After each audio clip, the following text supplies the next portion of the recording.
Time now for The Real Estate Connection with Stephen Theard, a realtor and certified probate and real estate specialist. Whether you're a first-time homebuyer or a seasoned investor looking to downsize, move up, or refinance, this program is for you. Our house in the middle of our street. Something tells you that you've got to in the middle of our... From probate sales to landscape design to home repairs and maintenance, this is your weekly look into all things real estate. Now your host for The Real Estate Connection, Stephen Theard. Hey, thank you, everybody. Thank you for joining me on today's show. Woo, it has been a grueling week already. Wow, so much can happen in a few days in the world, but I want to thank you for spending a little time and joining me on another episode of The Real Estate Connection, produced and brought to you by Good Patriot Realty, a salute to home ownership. And broker owner here, Stephen Theard, and podcast host. Hey, if you have any questions about residential real estate, whether you're looking to upsize, downsize, retire, buy an investment property, and you want some advice, give me a call right now. Stephen Theard, broker, California DRE number 0170019. You can see that written at the bottom of the screen there. California DRE number 0170019. And I want to thank you for joining me today on a Wednesday afternoon. Actually, it's a beautiful day in sunny California. It's not too hot, not too cold, and there's not too much smoke in the air from fires. So that is something to be celebrated. All right, without any further ado, we're going to jump right on in today's episode. You know, the real estate market has been scorching hot lately. Can you hear it? Can you hear the fire burning? That's right, it's been hot, and there's been a ton of multiple offers out there. Sellers have been enjoying this ride for a very long time. But the question is that I have for you today, have multiple offers left the real estate market? That's the question, because, you know, you can be sitting back saying, oh, you know, my house is going up in value by thousands and thousands of dollars every day. And if I list it, it's going to get sold in a week and I'm going to get multiple offers. And you can sit back there and get really comfortable. But the market's always changing and it's always evolving because things in the world are changing and evolving all the time. So on today's episode of The Real Estate Connection, we're going to talk about have multiple offers left the market. And along with that, you get a bonus baby. That's right. Bonus baby. We're going to talk about also what has the median price of homes gone up over the last year, not just locally, but nationwide, right? We're going to look at that number and kind of get our arms wrapped around what's happening with the value of real estate in the market as a whole. So again, thank you for joining me today. And hey, if you're just joining me for the first time or you're a regular listener, do me a favor. If you're on YouTube, hit that thumbs up button and subscribe. It really does help my numbers and get the message out to more people who are interested in finding out this information about real estate. And if you're on Facebook, hit that like button and share this podcast out so other people can get this information. It also can be found on Apple Podcasts. If you look for The Real Estate Connection with your host, Stephen Theard, on Apple Podcasts, you can find recorded shows. And you can also find me on Podbean, other recorded shows there as well. If you don't want to go looking for it, okay, just send me an email at info@realestateconnectionradio.com. That's info@realestateconnectionradio.com. Send me an email and I will get you hooked up on the podcast distribution list. And you're going to get this wonderful infographic in your email box that shows what the latest podcast episode is. And you can listen at your leisure and just, save the email, or better yet, send it out to your friends and family. Just forward that thing right on out there to all the people that you talk to that may be dealing with some issue in real estate that comes across your email that goes, hey, they just asked me about that the other day. I'm going to send them this episode because Stephen has something to say about that. All right, without any further ado, we're going to jump right on in. So the question is, have multiple offers left the market? Well, there has been a change in the real estate market from where we were in the summer and in the spring of 2021. When summer rolled around, when spring rolled around in 2021, the real estate market was absolutely on fire. I mean, things were super hot. You would put a house on the market on a Monday, and by the time Wednesday or Thursday rolled around, a real estate agent's or a realtor's email or not email. Come on, Stephen. All right, wait. Reset. Okay, so a realtor's voicemail box would be full, okay? And it not would only be full for people wanting to come and see the property, but it would be full of messages from other realtors asking, hey, dude, when are you going to be looking at offers, right?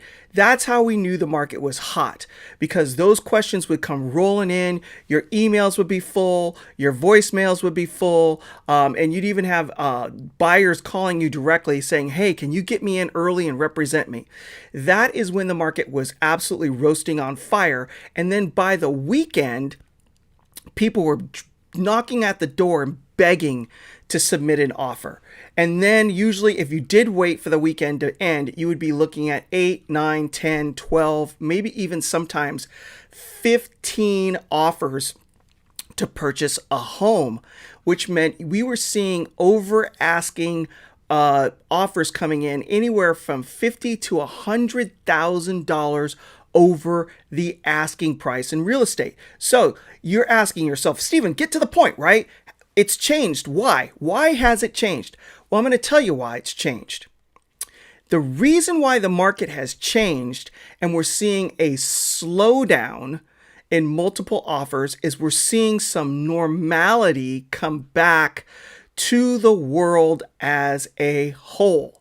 Not only in real estate, but in everybody's way of doing things. So with the pandemic, we had the perfect storm, right? Everyone was locked up. People weren't spending money. You couldn't go anywhere. And so people were sitting on lots of cash with nothing to do. And they wanted more space because they were living on top of each other. And people were working from home and kids were going to school from home. And you wanted more space and you wanted to get out. And then your employer was saying, hey, I don't care where you work from as long as you work. And so people were moving out of the cities and buying these houses with lots of land and places where they could get away from each other and still habitate in the same home. As that has started to wane and people are going back to work and people are traveling again and people are going on extended trips and vacations, the real estate market has seen some seasonality come back. Now, what do you mean, Stephen, by seasonality? Well, seasonality is an interesting thing. In real estate, traditionally, you had a hot market in the springtime. As people were rolling off the holidays in January and February and football season was coming to an end, men were starting to be at home more instead of going out to football games on the weekends or having football watch parties on the weekends. And the Super Bowl is actually our unofficial last holiday of the holiday season. Up until that point, men are distracted with games that are happening. As soon as football season is over and you don't have that excuse, women are starting to think, or people are starting to think about moving into that house that they've been planning on. So since maybe the fall or the late summer of last year. And so they're thinking this is the time the kids are going to be out of school at pretty soon in a couple of months. So let's go ahead and start looking for a house so that we can transition in the spring and summer and then get into our new place before school starts. And so that was when the real estate season traditionally has been really, really active. That is when the best properties come on the market. The strongest buyers are usually out looking because there's a seasonality to it. Now, as the summer hits, you lose some buyers out of the market because they decide to go on vacation. It's when the kids are out of school. It's a slowdown in business sometimes, and it's expected. There's kind of this tradition where people are taking vacations in the summer.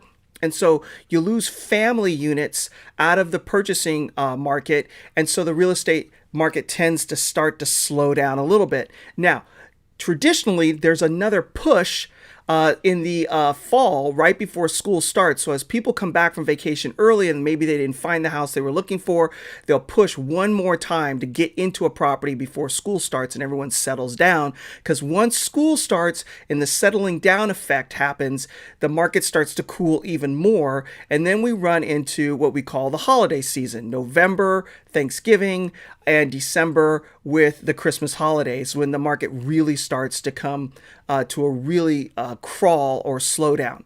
So with the pandemic easing back and people starting to travel and people starting to go on vacations and kids going back to school in person, we're seeing seasonality return back to the real estate market, which means we don't have as many buyers competing against each other in order to buy that house, which means multiple offers are starting to slow down. Now, I know what you're thinking. Does this mean that prices are coming down? The answer is absolutely not. Prices are not coming down. And you may be asking the question, why, Stephen? Why aren't prices coming down?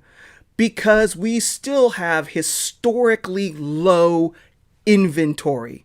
There just aren't enough homes listed for sale for all the people out there that want a house.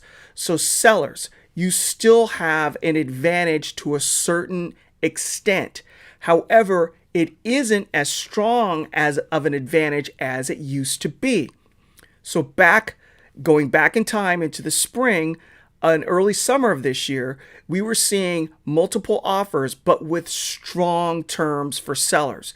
People were waiving their appraisal contingency, which means the house has to appraise at a certain value in order for them to move forward with the purchase. They were seeing loan contingencies removed, saying, hey, we're going to close this deal and we're not going to make it contingent upon our loan getting closed, which means buyers were taking a risk, but they were doing a lot of work up front to make sure that they were in a very good position so that their loan was going to close based on the parameters that the lenders were giving them. And there were no home inspection contingencies at all either. So a seller was not only getting way over asking, they were getting very good terms where everything was handed to them on a silver platter. And if they wanted to stay in the property for a couple of weeks to transition out of their home, they were seeing free rent. So even though the market has not reduced in value, we are seeing terms start to shift. We're seeing appraisal contingencies remaining in contracts. We are seeing loan contingencies remaining in contracts. We are also starting to see people ask for some repairs. Now, that's not in every market. And with anything in real estate, it's very local. I will tell you, though, the further you are out from the job centers of wherever you are living, that's where real estate starts to take this hit first. So if you're selling and your market was hot in Merced, Lodi, or Modesto, those areas are starting to revert back to normal, and you're able to negotiate some better deals as you're further away from locations that are closer to work. We're starting to see that in the Hollister area in Santa Clara County, and a little bit waning in Gilroy in South Santa Clara County. However, it might not be the case in San Jose, where you're closer to work and a shorter commute, and inventory is still low. Actually, the reverse could be taking effect. As people are returning back to work and they're realizing that they don't like commutes or they don't want to have a long commute, being close to where your job is located is a benefit again, and those values can start to go up as they were going down. So condos took a massive hit during the pandemic. People didn't want to be living on top of each other because they wanted space and everyone was home at the same time, all using the same power, electricity, and the Wi-Fi and the water, and you could hear your neighbor's kids yelling and screaming through the walls. So condos took a real hard hit, but as people are returning back to work, and condos are starting to see a resurgence in the marketplace. So that's what's going on in multiple offers. Now I can throw out some statistics out here. I've got a few highlighted from an Inman article. It says, although inventory remains abnormally low throughout the country, the number of homes for sale has started to slowly tip tick back up in recent weeks. According to Zillow, records show the number of homes for sale rose 3% from May to June, but remained down 42% from their levels at the same time in this year, 2019. And credit goes to an Inman article dated, let me see, what's the date of this article? It's 8/17, 8/17, so yesterday. And it was written by Daniel Houston. So thank you, Daniel, for that information. So with that being said, inventory levels are still low. And as I've said in a previous podcast, and according to another article from Inman, even if builders overbuilt supply year after year, it would take them 5 years to catch up to the lack of supply that is needed throughout the United States of America. So we're going to see this inventory issue continue to be a problem for the next 5 years. So we should not see prices going down. They may not be going up as fast, but we should not see prices going down for sellers. So you should take heart, sellers, and know that your equity is safe. And for new buyers in the market, you should take heart too, that you're not buying into a market that's going to crash out from underneath you. And in the last podcast, I explained why that happened. But if you have any questions as to why the market has a solid base underneath it and why you don't have to worry about a crash, you can call me directly, 408-472-0817. Again, 408-472-0817. All right, so we're almost 20 minutes into the show, and I want to jump into what I promised to talk about. So, the median value of homes in the United States of America. The median existing single home price rose 22.9% year over year during the second quarter to $357,900, an increase of $66,800 from the year before, according to the National Association of Realtors. And again, this comes from an Inman article that was released, I believe, on the 18th, so today, and written by Lillian Dickerson. So the median existing single-family home price rose 22.9%. Price growth was in the double digits across all regions, led by the Northeast by 21.8%. So if you've owned a home over the last few years, you've done well.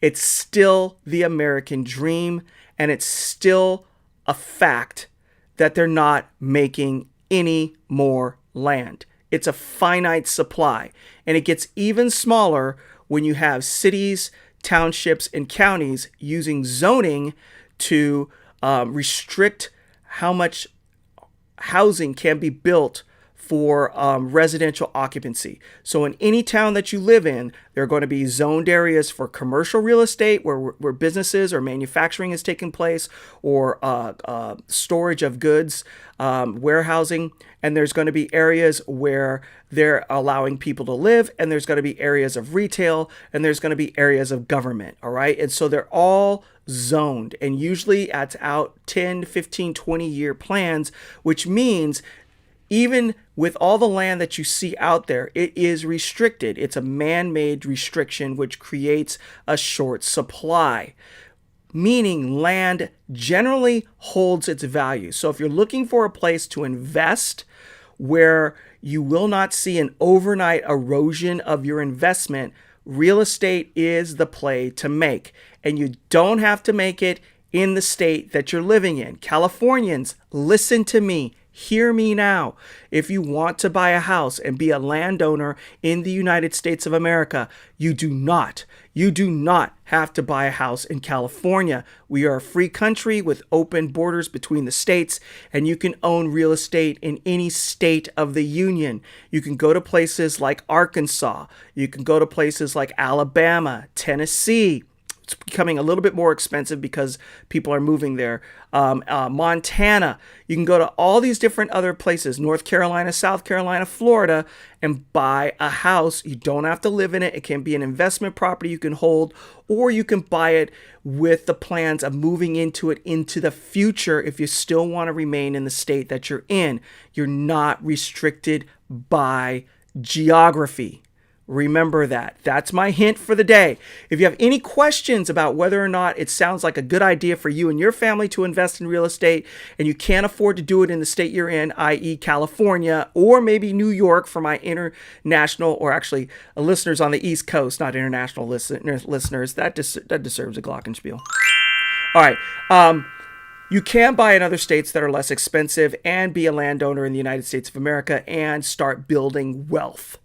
It is something you absolutely can do. And when the house is only $150,000, you can afford it. Save up some money, put in a down payment, then hire a property manager, rent the property out, and start building cash flow, a second flow of cash flow besides your job for you and your family. All right. So with that being said, we're going to end the show a little bit patriotically. A salute to you goes out to all of the Afghanistan warriors, veterans who served in that nation for our country. I salute you for the sacrifices that you've made. And it was not made in vain. You went over there and did your job based on the information you had at the time. Remember that. We honor your service and we thank you for your service. If you are people that have any type of prayer or faith within you, hear me now. Please, please pray for all of those who are left in harm's way in Afghanistan. The people that stuck their necks out for the United States of America, who are now there facing losing their lives as an evil regime has taken over the country. And number one, for Christians who are not renouncing their faith in the face of certain death. Pray for them. Pray for all of them. If you have a heart, if you have a hate for injustice or for senseless violence, pray for them. They are human and they deserve your prayers. So I'll end with that. I know it's somber and it's not real estate, but it's important to me. So I'm sharing it today. One more thing. This goes out to everyone. Be strong and courageous. Do not be afraid. Do not be discouraged. For the Lord your God will be with you wherever you go. Joshua 1:9. And with that, that's a wrap. Thank you for joining me for another episode of The Real Estate Connection, brought to you by Good Patriot Realty. A salute to home ownership. If you have any residential real estate needs or questions, give me a call. Stephen Theard, 408-472-0817. Again, 408-472-0817. I'd be happy to help you with anything I can assist you with, because my job is to serve you. God bless you. God bless the United States of America. God bless your family. Thank you for joining me, and we'll see you next week for another episode of The Real Estate Connection. This has been The Real Estate Connection with Realtor and Certified Probate and Real Estate Specialist Stephen Theard. Licensed Cal BRE number 0170019. For more information on this program, visit realestateconnectionradio.com. To contact Stephen directly, call 408-472-0817 or email info@realestateconnectionradio.com. And be sure to tune in next week at this time for The Real Estate Connection.